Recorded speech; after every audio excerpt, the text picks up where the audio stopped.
Essence Festival 2026. How y'all doing today? It's the final day. Make sure y'all keep your energy high. My name is Oakley Jones. I am the senior entertainment editor here for Essence Magazine, and we have an amazing, amazing conversation for you guys today. Art has always been a catalyst for change. Today, Lene Vinay and Kendrick Sampson will explore how storytelling, entertainment, and activism can inspire communities, challenge systems, and empower the next generation to take action. Please welcome Lene Vinay and Kendrick Sampson.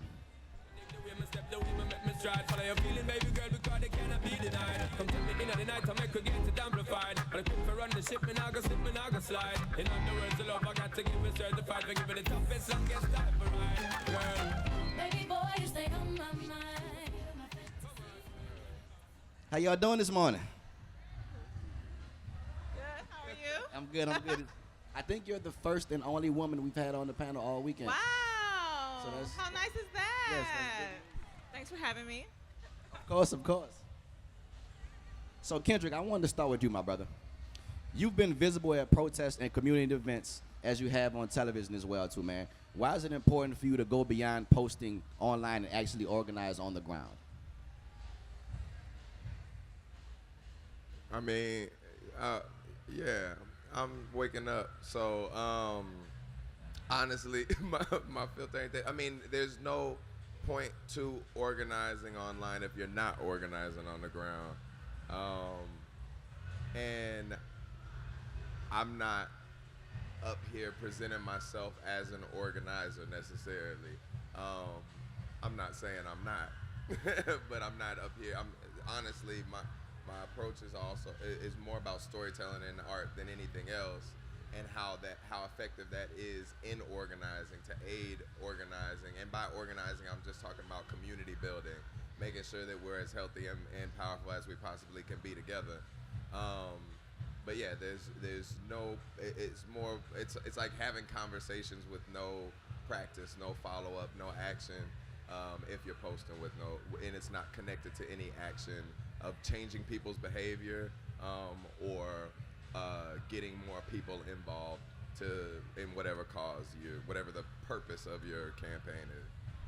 Now, Lene, you have a very strong social media following, but you're also going on tour as well. So how's it been actually seeing and experiencing your impact and being to see people and see the things that you've done? I think seeing people, it always makes me feel better. It always fills my cup a little bit more because the discourse online can be so discouraging. And we're fighting through a lot to get messaging out to people. So to know that it's reaching people in a way that you're investing information in a way it's being returned for people who want to come out and see you and share space. And to your point, like making sure we're touching and agreeing in a physical aspect and not just parroting talking points online. That's always helped propel me to move forward, because if I were to just do my work solely online, it would feel like I don't know, yelling into a chasm. Yeah.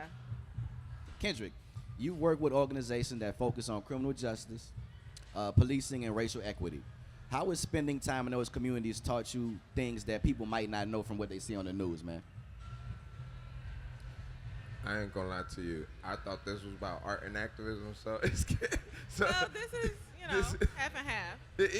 So hold on. Let me get this. Okay, so because you didn't prepare me for these things, you said you asked focused on criminal justice, policing, and racial equity. Yes. Activism. What has spending time in those communities taught you? I think, okay, so because we in this little living room, and with Bill Power, we call something called the living room experience, right? And we like to have conversations like we actually have them in the living room and talk real, but so exactly, yeah, okay, you get what I'm saying? You know what I'm saying? So for a second, let's just act like we in the living room. You know what I'm saying? And have a good time. But and thinking about, like, honestly, what those to refer back to your question. Spending time in the community is what art is about. Understanding what our real life experience is and what we do better than any other race. I'm a talk my shit today. Okay, what black people do, what this melanin does better than any other race, especially in this country. We, no matter what we're going through, it's how we do it. More than anything, it's not just what we do, because we do what we have to. but it's how we do it, how we make it. Just like the melanin, for some reason, no matter what the situation is, we gonna make it smell good, we gonna make it taste good, we gonna make it sound good, we gonna make it feel good, you know what I'm saying? Because that's part of our power to get through those hardest times. That pleasure, that pleasure that we put on things, that little stank that we put on things, that little seasoning that we put on things, makes the experience that much more palatable. I won't even say palatable, because palatable sometimes it's just torture to get through this shit. But it regulates our system in a way, it grounds us and connects us in a way that pushes us through and makes us that much more powerful together, and we just look good doing it. You know what I'm saying? And that's honestly what I love so much about art. And we're taught that art is just like a extracurricular thing, like a luxury. But when you see, Lene it educates folks, sure. Like educates the fuck out of folks. But the way she does it, the way she says it, the way she delivers it, the way she look when she doing it, you know what I'm saying? That's okay. You know what I'm saying? Come on, tell them how you do it. No, I mean, I think I really love what you said when you use the word pleasure, because I think art is a pleasure, and I know art is I'm just waking up too. I just look better. Art is a medium. It is a pleasurable medium for us to express how things make us feel and like our experience. And also, like you said, it regulates and grounds us. But when you were saying palatable, I think it just makes it easy for us to digest and process, to be able to push through it. And so you're a storyteller, as am I. Like with my poetry, me really leaning into that. I feel like there are so many creators who do what I do as far as the education, as far as the advocacy, as far as like being on the ground or whatever, and we all supplement, and that's allowed me to give more space to the gifts and talents that I'm most passionate about. But what I really love about poetry as a medium, it really gives me the opportunity to speak to people here. Because I think when we're talking politically, we're speaking to our not just our physical space, but the external things that impact us from the outside, and maybe anxiety inducing and all the things, but it heals from the inside. And so I think art and activism is so necessary, because it's just the driving force that propels us.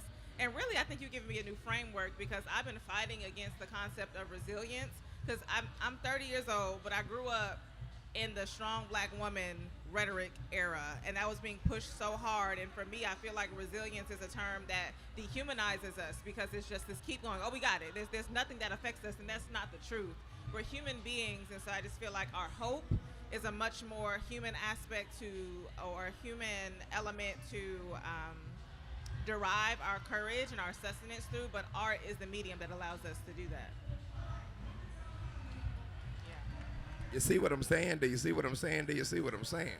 So kind of expounding on the poetry aspect, Lene, how do you choose your themes, and what's your creative process when you're creating a poem nowadays?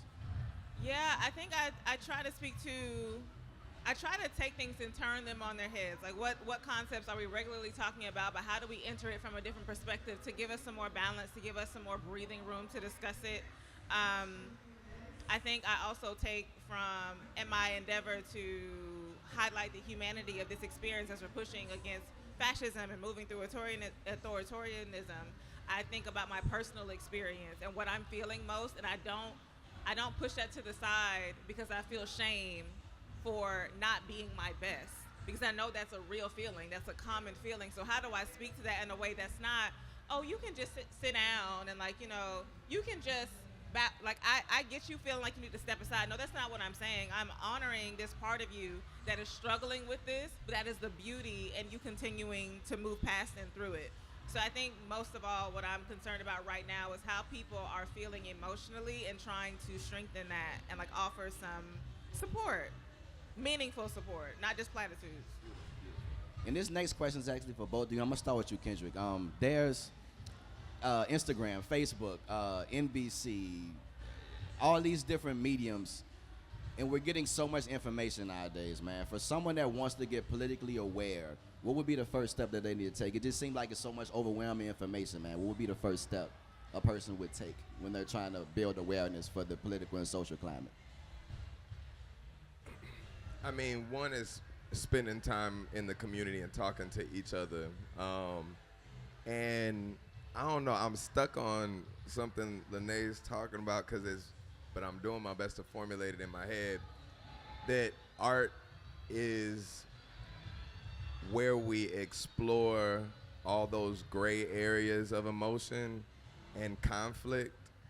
It's where we work out those problems because art is vulnerable. It's the most vulnerable. The artist everybody's like, art is so sensitive. No, art is actual vulnerability. It's what are the made tangible. It made tangible. It's like, oh, how can I feel that? How did you express that? It's the unexplainable explained in storytelling. It's displayed. This is how we're gonna do it. This is our most creative way, because it is a great thing to talk about emotions, to talk about who deserves what, who got what the situations that we constantly run into and can relate to, how do we get through that? And we don't have time in life, usually because of the way America is set up, we don't have time to try to practice that conflict resolution, to talk through those real stories and real situations that we constantly go through. There's no systems built. All the systems are built for profit, not actual healing, not actual empowerment.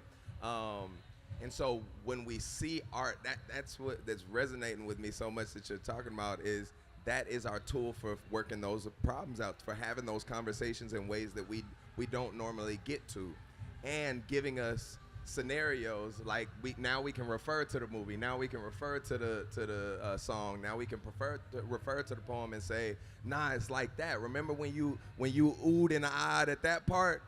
That's what you was doing to me. You know what I'm saying? Like, you have situations that you could talk through it with. And that's when I'm thinking about politics, relating directly to politics. A lot of time people say, there's always this thing of presenting art and activism as like these two completely different things that somehow folks like me and Lene have figured out how to merge together. And so we get these questions like, how do you do that? And the truth is that the whole purpose of art is that. We have abused art so much and taken it outside of that purpose that we don't realize that it's not a unique thing for art to be at the center of community building. Yeah. And so when we're thinking about like how to engage people in politics, it's not about which outlet is most trustworthy. It's about building up your skill to understand and filter out the bullshit and know what the truth is. Hello. And the only way to do that is to have constant communication with the people around you to understand that everybody deserves to have a healthy life, and we all have a role to participate in that. What is your role? What are all these other people's role? And how are the government or whoever else disrupting that? And how do we make sure that they don't disrupt that? And it boils down to, more than ever, especially with social media, we forget that, yes, it's a great tool to connect across and know what's happening on the other side of the world. It's incredible. That's incredible. But it makes us to forget sometimes that the most important thing is local, connecting with people locally, understanding what's needed locally and how you can take care of it locally, not what you have to ship in or what's happening across the world. I think more than anything, understanding not what outlet, but how you communicate with each other and get what you need and make sure everybody gets what they need is the most important thing in the political framework, political grounding. Amen. I'm gonna piggyback off this and get back around to your question, but to the point of what art is for, like its political capacity. I think for me, if you're gonna ask me how, I always think to the quote or the understanding that if you want to understand a people or its time, you look at their art. And for me, everything that I do, I'm producing art as if like this were a time capsule. You're gonna know exactly what was happening to me politically, so you can understand how I was suffering, so it can never happen again. If someone is gonna open my Instagram page or however it looks at 100 years from now, they're gonna be able to understand at least one perspective of a black woman in the United States of America on the 250th anniversary and how much freedom we did or did not have. I think, to your point, it is so critical. I think you made an excellent point, because I'm an academic still, and information is very important to me, and making sure people have the right sources of information is important to me. But I've been thinking so much about how, maybe not y'all, but if I can be frank, everybody's fucking stupid. Like, nobody reads anymore. The children are illiterate, so are their parents, and people lack such critical thinking skills to be able to even digest complex political thought at this time. And I swear I'm not being ableist. I'm not punching down on anyone with a learning disability. But this country has divested from the intellectual capacity of its population, and we're seeing that in real time as such misinformation is running rampant. So I can say things like making sure we're reading hardcover books again, that we're using pen and paper again, that grandmas and aunties are making their kids write 5-paragraph essays before they go outside and play.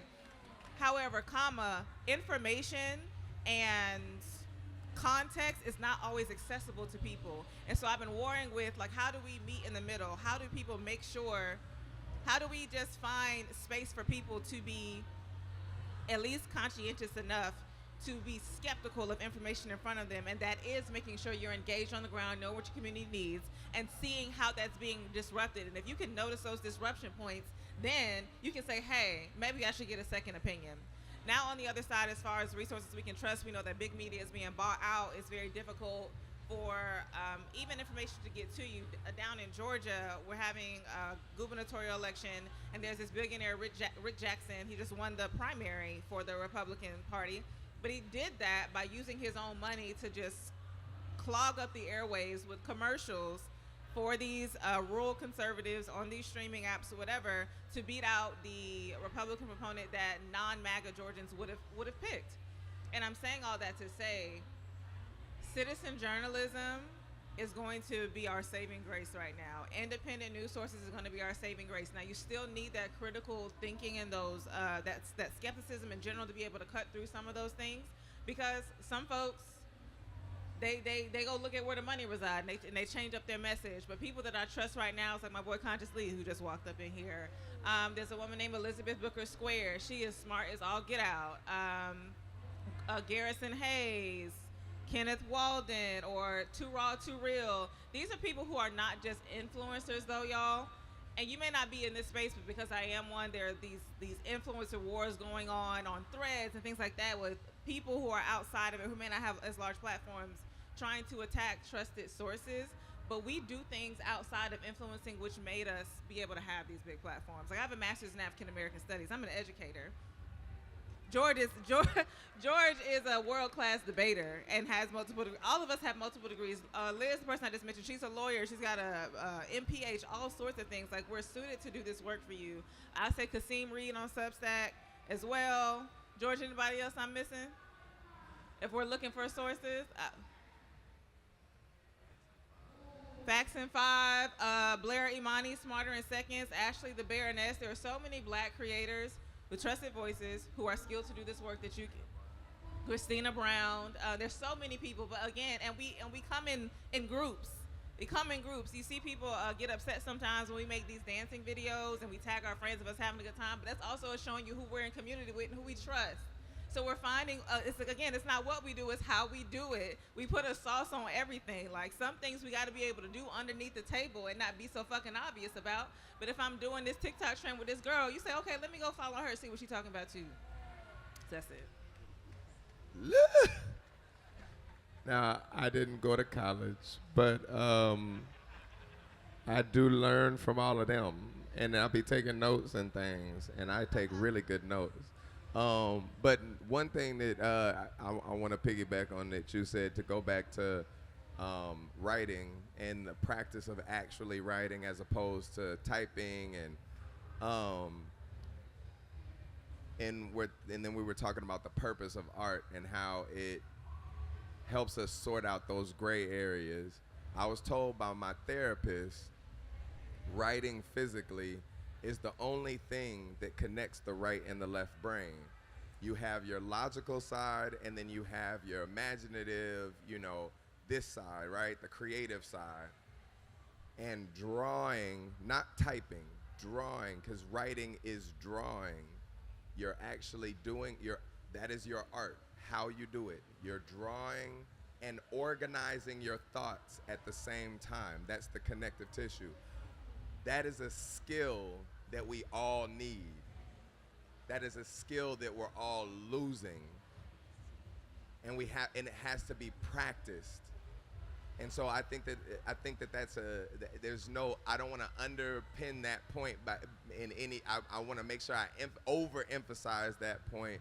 That's why I was clapping. I'm up here on a panel talking about, because like for real, it seems like there's all these complicated solutions. Going and talking to these the influencers, or following them and getting the local organizations, information from local organizations, that can happen all day. But if we're not practicing building those skills, we're not going to improve. We're not going to change behavior. We're not going to have the effect and the transformation that we really should have.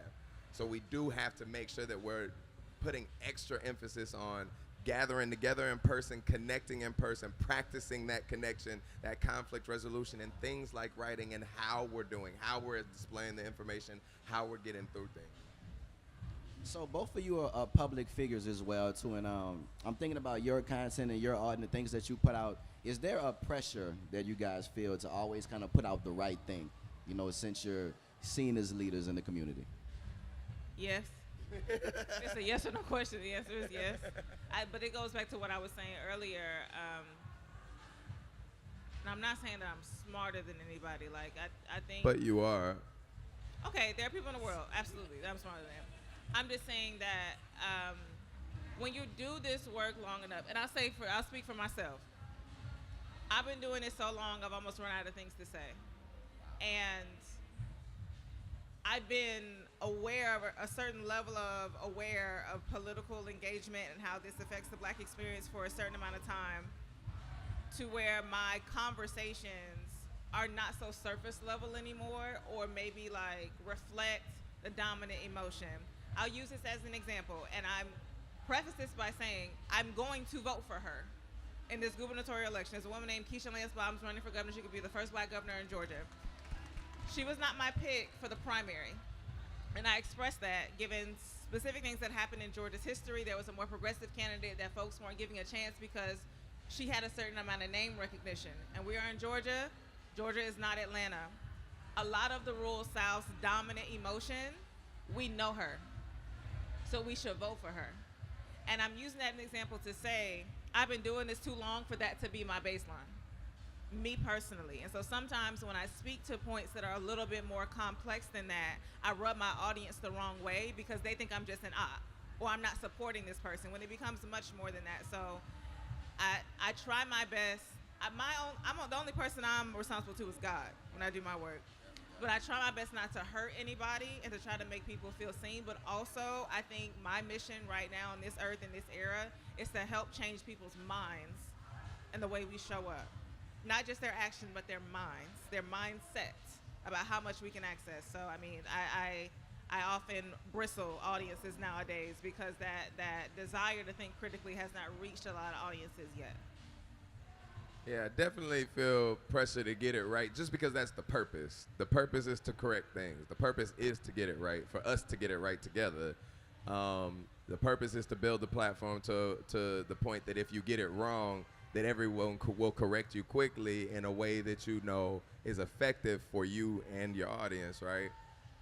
There's accountability to that, but I think I'm much less, because I know my intention and the work that I'm doing and how I'm held accountable. For the most part, I'm less anxious about getting it right. I'm more anxious about getting it wrong. But I'm not necessarily, basically I said what I said type nigga. Okay. If I've done my research, if I've done what I said what I said. I said, even if I got it wrong, I said what I said. Come on, you know what it is. You know what I'm saying? If I said what I said, I got it wrong. Did I get it wrong? Yeah, I got it wrong. But you know what else, too? I think a willingness to just acknowledge when you get it wrong and even apologize, I feel like that goes so much more of a long way when it comes to building trust and integrity with your audience. And I've never understood people being unwilling to say a past version of myself was less informed and just didn't get it right, or had less care for my audience. I just feel like right now, we don't have time for ego. So I've gotten things wrong all the time. But at most of the time, if it's something that I can pin a comment, I say, thank you for the correction. Here's the information for everybody to see, because it's not about me being right. It's about you being informed. Ladies and gentlemen, Miss Lene Vinay, Mr. Kendrick Sampson. You ate that. Thank y'all so much.